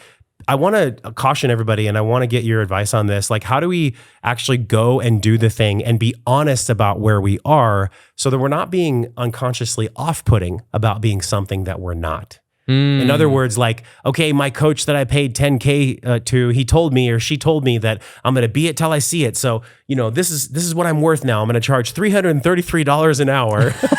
That seems to be like the number that up and coming coaches charge. Yep. Like 33.3. We had a nanny that we hired, and I'm not going to throw her under the bus, but I have to share this story. She's going through her process. And I just shared with her, I'm like, there is something to be said about like owning your worth, but also admitting where you are. And I said it in the most loving, serving way. And I think when it comes to coaches too, the thing that I'm wanting your opinion on and your viewpoint on is this. We also, as we create with authenticity and power and a new vision of ourselves, we also get to be honest about where we are. And that's actually the magic itself. Yeah. I'm not faking where I am. I'm at this many downloads. I'm at this many views. I'm in my dad's basement. Yeah. I'm in my best friend's room when I start the podcast, whatever. Just be honest about where you are, because I wonder if you could speak to what happens when people get too big for their britches, or when they try to be something they're not because they're so focused on the vision of their new identity, which you've spoken about. But there's a loss of integrity and a loss of authenticity about where they actually are creating from in that specific moment on their timeline. The way that I approach that kind of energy when it comes to being it and faking it till you make it. And even the language of that alone as well, right? Like be it until you are it, or fake it till you make it. It's like fake. First off, fake, the energy, the vibration of fake, it's a shitty right? word. It's a shitty word, but even be it until you are it, you're not being it to get anything. You're being it because it's who you choose to be. So it's more so about quality of the values you choose to live by than it is the outcome. And I think that's where things really begin to clear up, because a lot of people are, okay, I need to be this $1 million coach. That's an outcome. That's like a result that they're looking to get, instead of being the coach on their YouTube channel of coaching people and putting out a whole bunch of free content to get the experience, to then get to a place to where one day the demand is so high that you could charge whatever it is you want. Yes. But I think some of that could also be a form of entitlement, where it's like, maybe it's like an overcorrection. It's like, well, I felt not worthy for so long in my life, and now I'm going to be worthy. So now $333 for this. I think people are really quick, though, to want to capitalize on the taking or the receiving end of it. Yeah. When maybe I'm a little old school also, because I put out like years of videos before I really monetized it in certain ways. Like, yes, I sold meditations, I think in the beginning for like $3, you know. I think I sold like a morning routine course for $37 at one point, you know, but that was after I had like 100,000 on YouTube and I already put out like hundreds of hours of content, you know. So I think the energy balance is more so focusing on just adding value to other people. Like if you put your attention on adding value and being the kind of person that adds value and that has this authentic energy of wanting to connect with people and wanting to like elevate their life, you don't have to worry about the $333 an hour. You don't have to worry about all of this stuff. It will come in and you'll get an inspiration when the time is right. Yes. Maybe it's people that are like shifting, and there's so many elements to being this new version of yourself, and money is such a small aspect of it. But that when people focus on money, they're focused on an outcome and they're focused on the side effect. The cause of the money is the value. And when you add enough value, people will be wanting to give you their money. People will want to be joining a program you're doing. They will ask you. You won't have to like promote it as much, you know? So it's like having more of a balance of just how you're showing up in the world and choosing to live by values of authenticity, vulnerability, not because it's going to get you the clients, it's because it's who you choose to be. And funny enough, when you're not attached to the outcome, it comes. You're in an abundant state. You're in an abundant energy where you don't have to like pitch as much. Do you know what I mean? It's like kind of really looking at it in that way has changed a lot for me, at least. It's just having that intention of adding value, of being of service to other people, being authentic, being vulnerable. It's a big part of my channel has grown because of being vulnerable and sharing things that most YouTubers or people wouldn't share. Like what? Like what's something that you think they wouldn't share that you've shared? Like for example, in this podcast, I, in the beginning, was really focused on getting views and wanted that gold play button. Yeah. I really felt like I wasn't good enough. Even on my Instagram story this morning, I talk about, for so long, it was like I have this work. I've been like not a workhorse, but I work really hard. And I've become aware that because in childhood I was controlled, when my ex-stepmom left my life and I was attracting people that reflected that energy, when I finally cut all that energy out and forgave my ex-stepmom, which is kind of what caused the energy to go away, I became the control in my life. I became the person that was very hard on myself. I felt like kind of like talking to myself in a way where it's like, it's not enough. It's not enough. Make more videos, do more, do more, do more.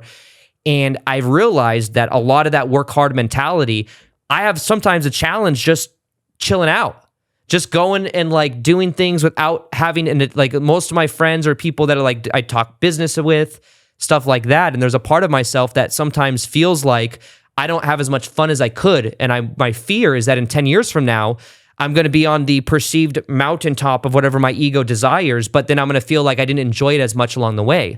So even just sharing that, for example, there's a vulnerable human aspect of it where people could listen to that, and some people wouldn't share that. They're like, well, I'm just going to go after what I'm going to go for, or they'll show the best parts of themselves on social media or Instagram. And it's like, I'm aware and I'm not doing it to get a different result. This is just what's real. And I just know that this is what's authentic for me in the moment, you know? Man, I was 4 or 5 years ago, you brought this story out of me. This is why I love podcasting, because I haven't thought about this in like 5 years. Tom Bilyeu, he sold Quest Nutrition. And he was at his house. It was for this Modius device that was going to help people lose weight. I don't know what happened to the device, whatever. I went there for like a little gathering. And actually we did a podcast like maybe a couple weeks later. And he said, yeah, when I got the check from Quest, I think it was like a 10-figure check, some enormous amount of money. And he said, I saw it in my bank account and I felt fucking the same as I did 5 minutes before. Yeah. I didn't actually feel any more excited because I already knew it was going to be there. And it didn't make my life this like different thing because he had become the type of person that already knew it was there. I've heard Lewis Howes say this as well. Like he already knew that he was going to be a best-selling author. So when he grabbed the book at the bookstore, it wasn't like a thing for him. He didn't get joy and excitement. How do we build our life as creators? Whether it's a $50,000 a year creator or a $50 million a year as creators. And I'm asking you this because you shared vulnerably, right? Where you're at in your own consciousness development. How do you see this playing out for you, for all of us, where we're not just chasing the stick, where we work hard, we're of value, we're in the frequency and vibration of being of service, doing something that we love, and we're designing a life to where we can climb as many mountains as possible. And every time we get to the top of one, it is exciting. Yeah. And we look forward to the next mountain. Is that too pie in the sky or what? What do you think about that? I think that the key is in the present moment right now, choosing the lifestyle and living it now, because it's not like once you get some external result, you're then going to be able to feel it more. So for me, when I talk about, I'm aware that, you know, if I were to have 5 million followers on YouTube instead of whatever I have, like that would feel way more worthy. It's like I'm going to live the same way I would live then now. So it's more so about figuring out, once you buy your time back, I'd say, obviously, if you're working a 9-to-5 job you hate, the first goal would be to like do what you love and to have intend for that reality, to tend to become that version of yourself. But once you have that, it's then, how can I do only what I love in the way in which I love doing it? So for example, for me, making videos the way I've always made them, some of it's felt stagnant and it's not doing as well as it used to because I'm not as passionate about it as I used to be. Now, what I did recently is I did those live events. Those live events that I did, I recorded the live events and took clips of it and put it on my Instagram, put it on different like IG Reels and stuff like that. Within 1 week, like a couple weeks ago, like a month and a half ago probably, I was like, I'm going to put a video out every single day on Instagram for like a couple weeks, right? I did that. Third or fourth video in, I had a clip from that live event that I did get I think it's got 4 point something million views. And it grew my Instagram account by 100,000 followers from committing to just putting out content that I was passionate about, but when I was in a certain frequency. So the reason I share that, because I'm not saying, oh, look at me, I got I grew by this much or whatever. I mean, it is pretty cool too. But it's the thing that's cool about it, in my opinion, is when I'm in the state of being on stage, I'm in a different energy and I have a different passion that then is also reflective as a content creator in my audience, because they tune to it differently because I'm in a different state. One thing I've always lived by is people feel what you feel. So now the question is, okay, and even when doing this podcast right now with you, there's a lot more energy that gets like sparked up for me when I have someone like you that I'm connecting with and we have this information being pulled out of me. It's much different than if I'm just sitting in front of my camera trying to come up with a video. So now what I'm paying attention to as a creator is, when am I in these states more often? Because these states are, when I feel elevated, people watching it will feel more elevated. If I'm making a video I feel like I have to make because this is who I am and it's what I've always done, they're going to feel that I'm just having to make the video. Yes. So as a creator, I think the important thing to remember is, as you grow and as you get more of your information out there, or you're having more impact, there can be this thing that you've created that you then put pressure on yourself to continue to create in the same way because it's always worked. Or you could just choose to let it die, which is what I did in 2022. Yeah, I let the Wellness Force podcast die, and I replaced force with wisdom. Oh, wow. So we've been wellness and wisdom ever since February. That's a cool evolution. Yeah, force, think of the etymology of like Hawkins' work, right? Yep, with the frequency scale. When I'm forcing something, that's not very trustable. You moved from below 200s into the 500s. That's it, man. Because we actually did a mushroom journey, Carrie and I, December 31st, 2021. And I'm like, I just feel out of fucking alignment. I feel out of integrity. I feel out of alignment. I'm kind of exhausted by my podcast. Like, what is the deal here? And she's like, well, what is it? And we got down to it. And I'm like, I just hate the word force. Yeah. I don't like it. I've spent so much of my life forcing shit to happen. Like, it just doesn't feel good. Yeah. And she turned to me and said, well, why don't you just call it wellness wisdom? And I went down this path of like finding there was a squatter sitting on the URL that wanted 30K for it. And I was like, nah. And then I sat in further meditations and I was like, wow, what about combining two subjects that might seem siloed, but they're actually the same thing? Yeah. And so that's where wellness and wisdom came from, because I don't think we can be well unless we're wise. I don't think we can be wise unless we're well. Yeah. I think they feed into each other almost like a snake's tail, a snake eating its own tail. So I wonder, man, we covered a lot of ground here today. Yeah, we did. And it's been interesting because I feel like I got a side of you that maybe, well, I'm sure your subscribers get this side of you all the time. In some ways, I think there are different stories. Some of the stories or some stuff I've shared, but there's different aspects or angles of it that come out in conversation like this, which is cool. I enjoy it. And you know, this is the first time we're meeting, so I feel like I'm actually getting to know you in a conversation that's just live and recorded. Yeah. And one of the things I've really enjoyed is like you have a fire and a passion, but you don't seem angry. It doesn't seem like you're coming from this place of like, I gotta do more. Yeah. How would you describe that inside of you? Because you have a gravity to you, but you also have a way of articulating with passion and drive. Yeah. But when I sense and when I feel you, I don't sense that like you're doing it because you have to get somewhere. Yeah. What is that for you? Yeah, for me, that's interesting. I'd say that inside my body, like when I'm speaking and I'm sharing the content, there's a certain frequency that kind of like comes through. What is that frequency? I don't know. It's like it's hard to explain. It's hard to put like words to it necessarily, because to me this is just who I am. Not that I'm some highly evolved like guru with no anger or anything like that, because that's not it at all. But I think that when I am in this vibe of like wanting to add value, it's like that kind of, the energy just kind of flows through and it feels much more clean and clear, you know? Yeah, I think subconsciously it's like this two-sided thing, because on one hand, I don't feel like I'm desperately trying to get somewhere I'm not. Like, it doesn't feel like that. But at the same time, I know I'm always trying to be aware of my ego. And I know that my ego probably gets something out of the content and everything. Because it's like, why else? Like, there's an egoic desire there for sure. So it's like, I'm always trying not to like kid myself. Do you know what I mean? Yeah. But yeah, in general, for me, it's like just remembering why I do it, what my intention is. And I think a lot of it too is just, it is partially, I mean, there's always shit coming up for me. Like, part of the things I share on my channel is I share things as they come up. Like, this happened recently and it sucked and blah, blah, blah, blah. So the thing that helps with is like when I meet people, it sometimes helps and it sometimes hurts. On one hand, it's like, I don't want to ever position myself as some guru, because that to me feels not only fake, but like it's not the positioning or I don't know, it doesn't feel authentic for me, right? On the other side of that though, then when I meet people, they feel like they know me because they've watched so many videos and I've heard so many stories from my life. Yeah. So it's kind of got this dual-sided thing where it's like I'm kind of like right in the middle of I kind of want to be like a tour guide. You know what I mean? Like somebody that's like going up the mountain and I'm like one step ahead and we're like doing it together. You know what I mean? The tour guide's always fun too. He's on the microphone sharing all the fun things about the zoo, or he loves his job. He's into it. He's like, versus like the guru mountain, the guy on top of the mountain is just meditating. White cape. You come to me for answers. There's a looking down effect. Like, got wind in his hair. Shit never feels good. It just doesn't. Yeah, it doesn't. And it's I don't know. I feel like it creates a shell. It probably creates like a block or something like that. And also, people then worship and praise that. They don't believe it's inside of themselves. And that's the biggest problem. The biggest problem is that people don't know that they have the same power inside themselves. So they begin looking to someone else. They think that person's special.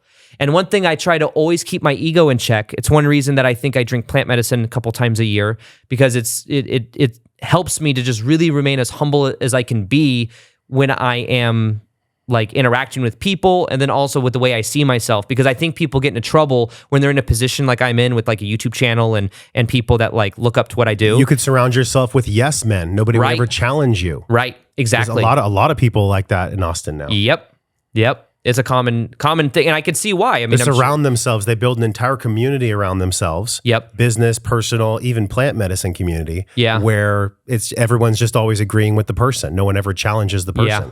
I do not want a life like that. Yeah, I agree. I think so the way that I view divinity, God, the universe, is that it's almost like the more you allow that energy to flow through without identifying with it, the more it will be at service to you. The moment I believe that if I were to start, like, I get something, because when I meet subscribers in public, it's cool, but like I know people or I've seen people before that when that happens, it's like they get fueled up because they feel cool. You know what I mean? Whereas me, it's like something I'm getting more and more comfortable with as it happens and stuff like that. But the way that I view this kind of work is if there was an ego that like got something really out of it and really enjoyed it and needed it around and needed all the people around me constantly affirming me, it's almost like there'd be a kink in the hose and the information would come out distorted. It's like there'd be challenge, like even more challenges would come in. So it's like, I really don't have a choice from my perspective. Like I really have to be in as integrity as possible if I want to have a smooth ride and enjoy my life. So it's almost like in my viewpoint, the way I view it is I really don't have a choice. And I surround myself with people that will call me, like my friends and stuff. Some of us do very similar things for a living, but we're committed to our own paths in such a way to where we would call each other out, or we would, we hold space for each other when we're going through different themes. But that I think is important too, is to have people in your corner that aren't just affirming, but also are people that can help you do it, and also people that are doing their own inner growth, their own inner work. Because if they're not, then it's like that in your inner circle that does kind of leak onto you in different ways, This is a huge piece to also just add as another ancillary tool to all the other tools you've given us. And that is whether you're a woman or a man, like be in a group of same gender, because there's so much learning that can happen there. Women's groups, men's groups. Yeah. And you can cohabitate. You can do, mixed gender groups, whatever. I will say though, man, there is something really fucking powerful and special about men's work. For me specifically, I'm a man, right? And there's women's work is powerful too. I couldn't find it in Austin. So 2 years ago, I just created it. And now we have 9, including myself, of the most amazing men who call each other out, who actually help each other see the parts of ourselves that maybe we can't see. Yeah. And sometimes it's very confronting, but we always come together, and it is the most special thing to be able to keep us on path. And like half the group, actually almost all the group is entrepreneurs.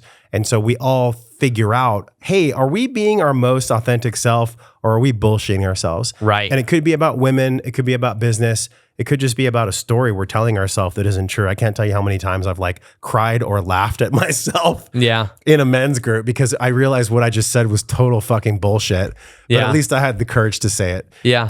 I can't let you go before I ask you this one thing. It was what I was interrupting you on, and actually 2 things, and then we'll let you go. Yeah, for sure. The first thing is plant medicine is neither good nor bad. Yeah. It's simply just a tool. So if I have a hammer, I could build a home, or I could kill someone. Yes. What is something that plant medicine has taught you that was really challenging in the lesson, but then once you were able to move through the lesson, it was one of the most valuable things in your life? Like, what is some of the wisdom that a plant teacher or a plant ally has given you, where in the moment you were like, oh my God, I don't know if I could deal with this.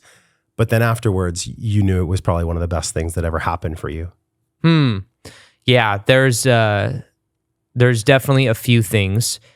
So the first one, that's the superficial one, is just the letting go. Letting go, always letting go is like the most powerful lesson I learned almost on every single journey that I've had on plant medicine. If you hang on, you're fucked. So you don't really have a choice. Like if you don't hang on. The degree to which you hang on is the degree to which it's like a hard journey, a hard experience. Yeah. One of the ones for me that has been a very interesting experience is when I do these ceremonies, I do them, and I have plant medicine people that have been doing it for 20, 30 years that come in, and me and 2 of my friends that are also YouTuber, like content creators. We basically hold a safe space and have 30-something people that come. That seems to be about the right number. We've done it 9 times now over the last 4 years. We do 2-3 times a year, and it's 2 or 3 nights of Aya. So that's the specific plant medicine.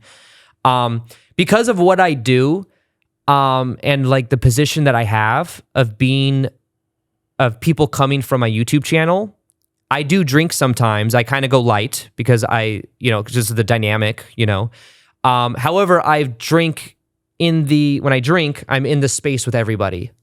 I've had a couple instances, and I won't go into too much details on this, but just of experiences where people are projecting energy at me because of what they think they know about me, or of that's, maybe the thread that got them in, and people are vetted to come in. They can't be on medications, or like this whole process, right? But basically, I've had once or twice things happen to where someone comes over and does something that is very Either I'm laying on my bed and something happens where someone's trying to attack me, or they're having like an ego death and they're blaming me, or it's something else where they get on top of me. And I've had some weird things happen on plant medicine in that kind of dynamic. When those things have happened, there was a common thing where I would think there was something wrong with me, something I'm doing wrong. Why am I attracting people that like almost feel like there's not this boundary with me to where they can come over and like demand my energy? And I'm not a plant medicine teacher or anything. I'm receiving the medicine just like them, But when stuff like that would happen, there was this feeling of guilt, this feeling of I'm doing something wrong, or there's something about this energy that like I need to shift. And one of the things that I realized after actually this happened more recently is one of the shaman came over to me after this altercation thing happened, where it was at 5 a.m. and something happened, and it was like very shocking, and everything turned out okay, but it was like a very interesting experience, I could say. And one of the shaman came over to me, and is this magical guy that's been doing it for a long time. And basically we were kind of talking about that situation. And what he said he said, this energy of why this happened had nothing to do with you. He said it came from your mom's lineage of the family, your mom's side of the family. And when he said that, like goosebumps came through my body, because he didn't know much of my past or anything, but that's true. My mom has had crazy childhood and stuff like that. My real mom, not ex-stepmom, but she has had crazy things happen to where it's like a residual energy from there. That piece of advice right there, and me focusing on getting present inside of my own body and feeling safe in my own body, even if there's other things happening, has been a huge transformation over the last like 6 months or so. Me feeling safe in my own body, even me feeling safe when I'm meeting people in public that recognize me for my videos. And most of my audience is women, so it sounds silly because it's like 70% of my audience is women, but I've had things happen where people come up and they want to, they want me to kind of like 90% of the time I'll say too, it's really cool. It's fine, but there's someone every now and then that'll come and they really want my attention, or they're kind of overbearing, or they see them at a hotel and they send things to the front desk, and it gets kind of creepy at times with like long written letters and stuff like that, Yeah. And there's times I feel unsafe. And I've had to move houses before because of things like this. So I'm like, what is it in my energy? Because there's other content creators that have big followings. They don't deal with people seeking them out, finding their addresses and stuff like that, But for me, what I've realized is it's my safety within my own body. It's my safety within my own frame, and honestly clearing out and healing and releasing a lot of that energy that may have come from my mom's side of the lineage of the family. And as I've done that more and more, I've felt more and more safe in my own energy, where even when things do happen, I'm able to like kind of respond to it and not react so much, not think like, why me? Why do I in this lifestyle or whatever? You know what I mean? Because it's kind of like sometimes I reject the energy of where people know who I am, or when I go into public and stuff like that. So I know that's a long answer, but like it's just been a process of like 6 to 8 months of me feeling safe within my own body, feeling safe within my own frame of reality, and also like not reacting, and also understanding when it's someone else's stuff and not mine. If like I meet someone that's just convinced that I'm their twin flame soulmate or something like that, which sometimes happens. Like literally there are people that really believe that, and they'll go to extreme lengths to get through to me on this, So there's times I have to like create boundaries. I have to not feel guilty. I have to, there's a lot of elements to it. Then I feel guilt. I feel like if I do that, they like my content though. So if I do cut them off, what do they like do something to themselves? Like it's this weird thing, But for me, it's been a process of individuation, which is a whole other concept, but individuation of feeling safe inside my own body, and letting that be like a barometer, not needing to seek it in outside sources, not needing to move into, have to do something specific in order to feel that way, to feel safe in the here and now in my body, release the energy from the past. That's been a huge epiphany for me. 30 people's a lot, man. That's a lot of energy flying around. It is, yeah. Yeah, it's 30. It's about 30 people, and then there's part of the team and stuff like that. But feels it's any more than that would definitely be too much, though. You bring up such a great point, and it's really about knowingness and discernment. Yeah. So there's a knowingness that you described that no matter how far out in the 5D or 27D you get, that you can always come back here to the 3D and integrate the lessons, knowing that you're safe in your body to do so. Yeah. And that's a really huge piece that I think so many people, unfortunately, have been turned on to plant medicine. They go down to Costa Rica and they drink a bunch of medicine with 120 people in a room. And next thing you know, they have soul loss. They get psychic shattering. It happened to myself. And it happened to a lot of people. And it happened for a good reason, because for me, it was healing that needed to occur. And so I'm grateful for it. But, you know, knock on wood, it happened for me and I got out. So many people go deep into the plant medicine world. And if they're not held with loving intention and pure heart, they can be really damaged. So I do want to say that, like, plant medicine is not for everyone. No, it's not. It's not for everyone. Absolutely not. I'm not here to say you should do it or you shouldn't do it. That's your own journey. So follow your intuition on that journey. And the very last question, man, that I get to ask you before you go is this. So I've always said this, and I say always because I can't remember. It's probably been 100 times or more that I've said this. People will message me and they'll be like, how do I start a podcast? How do I do this thing? And I always tell them, like, well, okay, are you willing to become someone different?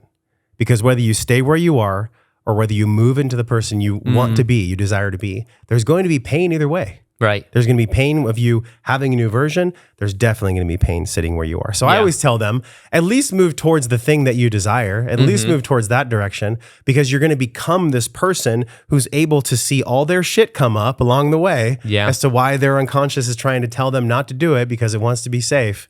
How do you describe these two things that at first glance might seem like a dichotomy, but it's actually the same thing? I don't think it's possible to move forward in life without some type of pain in personal growth. I think it's actually hand in hand. Doesn't mean that pain has to be there all the time. But definitely it's there. And I think that's the reason why so many people that have been watching or listening to this whole episode may sadly put this podcast down and never do anything, or excitably, they might listen to you and us and they might feel like, wow, I'm actually going to do that one thing every day now. And I'm going to light my life on fire. How do you describe those two things? How can we just marry the understanding that each path has pain? And so it's not that we should fear pain.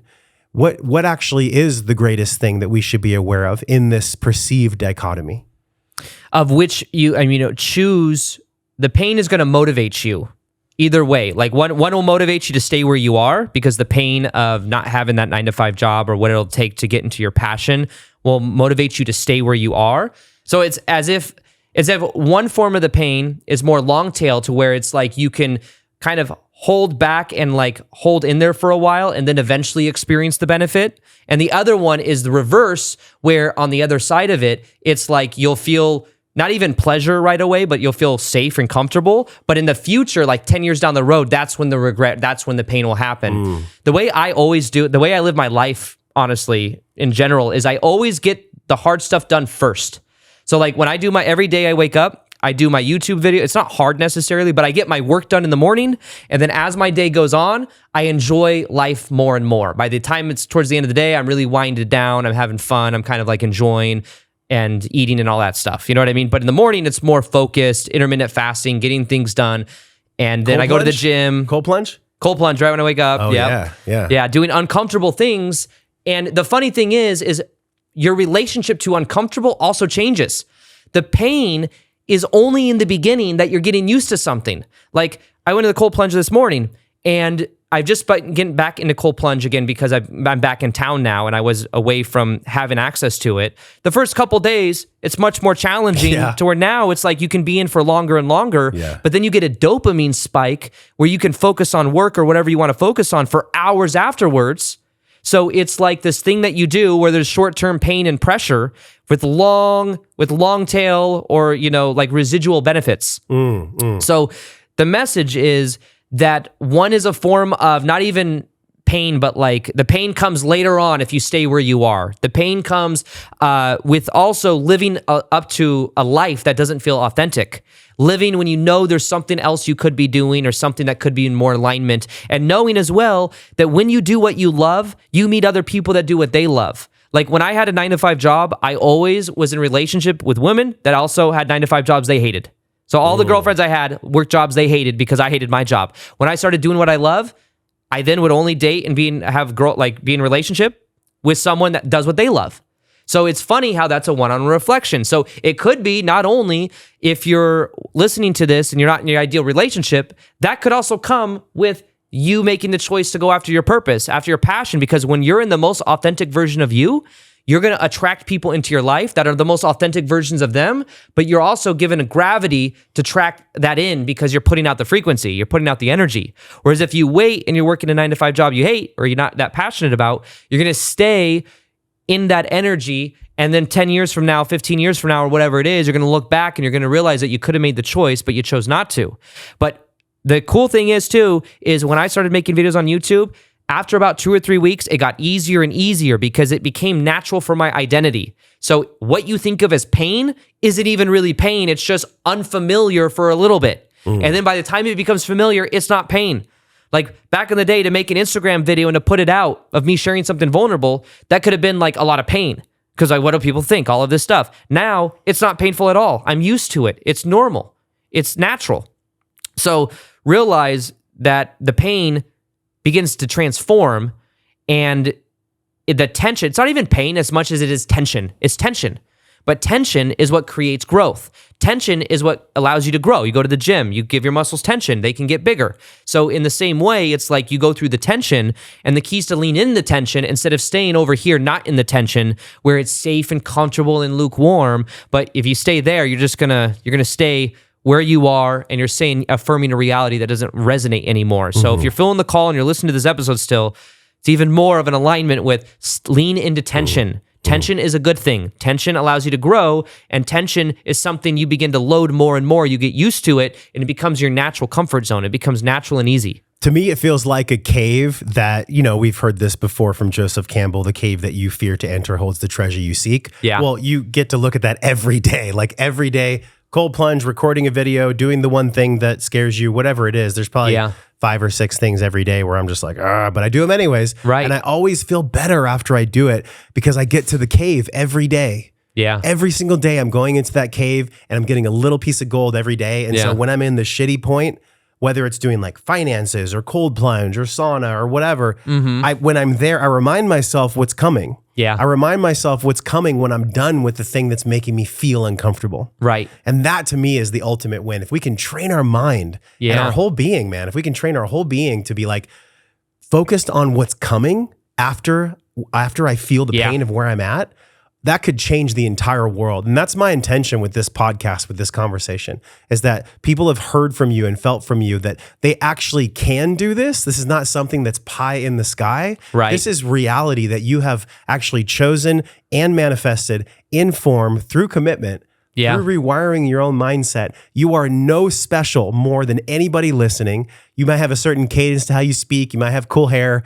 You might have women that like you, whatever, but we all have our own unique gifts. And so if we can just all move towards that cave every single day and get to that delayed gratification, holy shit, Aaron. Delayed gratification. That was the word. I guess that's the opposite. Anyways, keep going. Long tail, delayed gratification. Yeah.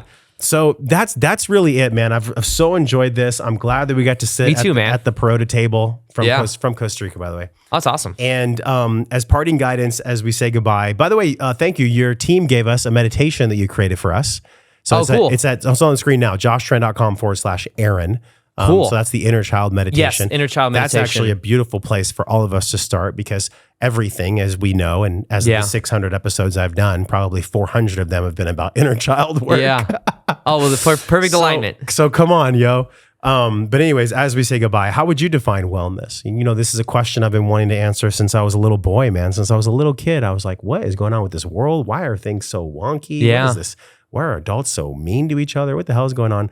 And it led me to here right now with you in this moment where I've asked this question. This is the 600th time I've asked this question. Oh, wow. Yeah.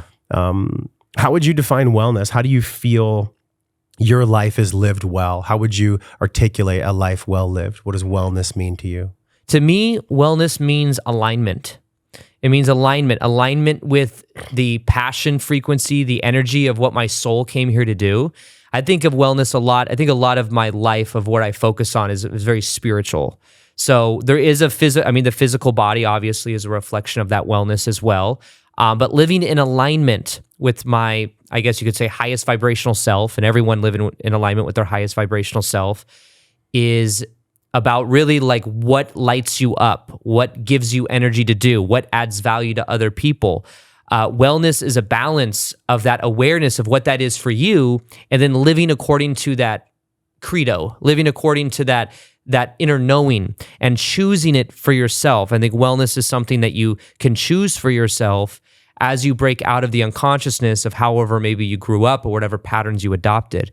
So wellness for me really is about spiritual alignment to all that I came here to be, but also of how I can add value to other people, because when you are well, I think that also is contagious to other people. Yes. Energy is contagious. Yes. We love it when people feel well because they remind us that we can feel well too. Yeah.